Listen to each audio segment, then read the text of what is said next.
Right, apology time.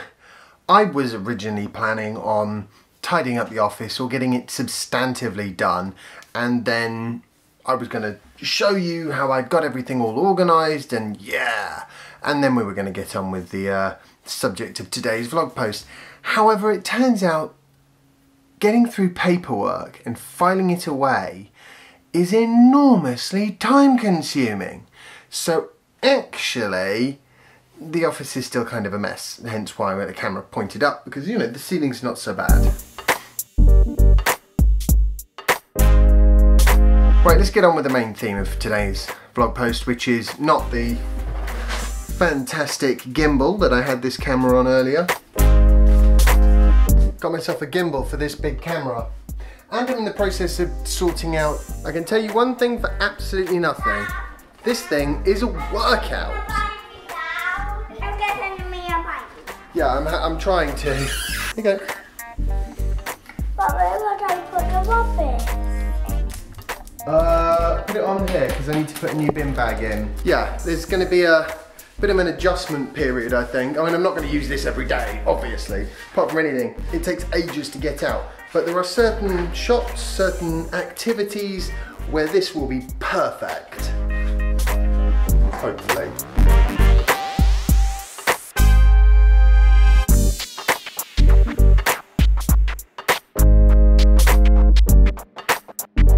Yeah, cool device, but it's not for the vlogging faint of heart, this gimbal, that's for sure. But what I'm hoping to use it for is, let's say I was doing an interview, right, which does happen, and I'm just doing it with a one camera, and I want to hold that camera out and have the conversation with whoever it is I'm talking to. It's nice to not have to worry about a shaky camera, although now I have to worry about the searing pain in my arm. But you know what, I've been wanting to get a bit more upper body strength anyway, so this is going to be absolutely great for that. It's quite a sizable beast, this thing, isn't it? Right, I'm going to get you supper now. I really like the case this comes with. There are a few little things to note with the gimbal though. You have to remember what your different distances are, because to fit it back in this nifty looking case you actually have to kind of collapse it back, and basically the camera has to be balanced in the middle so that the motors don't really have to work to keep the camera level. They can just concentrate on taking out any movements. Good bit of kit. Looking forward to making use of this in future videos.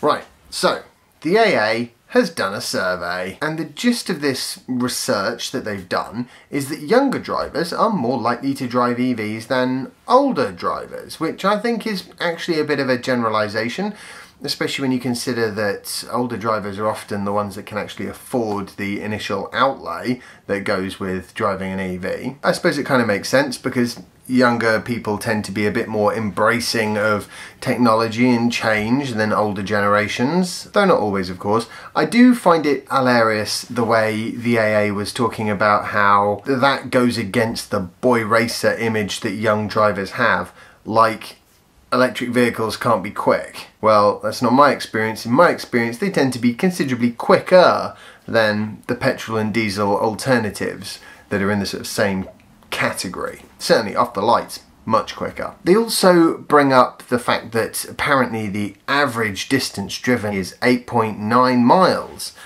which I suppose that might be true as an average, but I would strongly caution against using that average to set the EV range that you think most buyers are going to be looking for, because nobody buys a car that can just manage the average drive or 80% of the drives. They buy cars that can do all the drives that they want to do. If they want to drive from here to Poland, they want a car that will do that, not a car that has some excuse for why it can't make it and you should take the plane or a train. The research also points to the fact that there's still a lack of awareness with a lot of people about what actually an EV is capable of and what shifts in usage may or may not be required. And I think it's actually something that's quite good for me to remember, because I am so used to driving EVs now. I've been driving them for coming up to 5 years, and I honestly can barely remember a time when I drove anything else. When I filled the Kia Optima up with petrol, that was the first time I'd used a petrol pump in almost 5 years. Yeah, I mean, I occasionally, like 2-3 times a year, will drive Soph's car, but I never put fuel in it. So that was really weird. And it's amazing how sort of out of my comfort zone I felt. I was like, is this the right nozzle? You know, and it's like, and actually while we're on the subject, they're dirty. Petrol pumps are dirty, weird things that squirt carcinogenic dino juice at you. It's, didn't like it at all. I also did not like the speed of the bill going up. And that was a plug-in hybrid EV, so actually the bill was pretty small. Imagine if I'd come to that pump and it had said like 80 quid.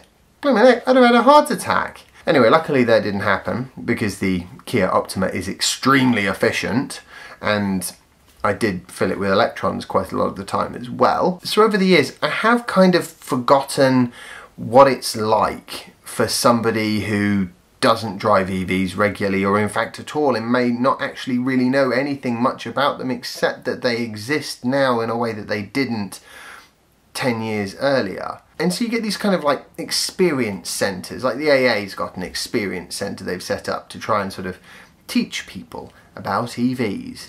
And Chargemaster had one in Milton Keynes that we visited. And I think these are great ways to sort of reach out to the general public and show them what EVs are about.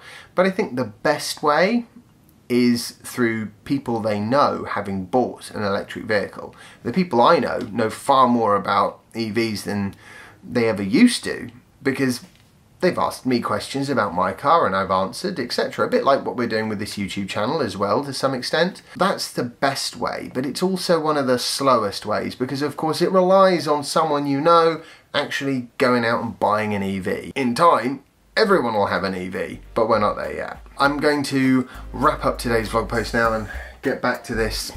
My solution for the filing is Dropbox it. Cam scan and Dropbox. And that works really well. Anyway, I hope you've enjoyed today's vlog post and found it interesting. If you have, remember to like it, share it and subscribe if you haven't already, and follow me on Instagram if you don't already, and I will see you tomorrow for the next installment of my daily vlog. Bye! I've put it in course hold mode. How do I do that? There we go.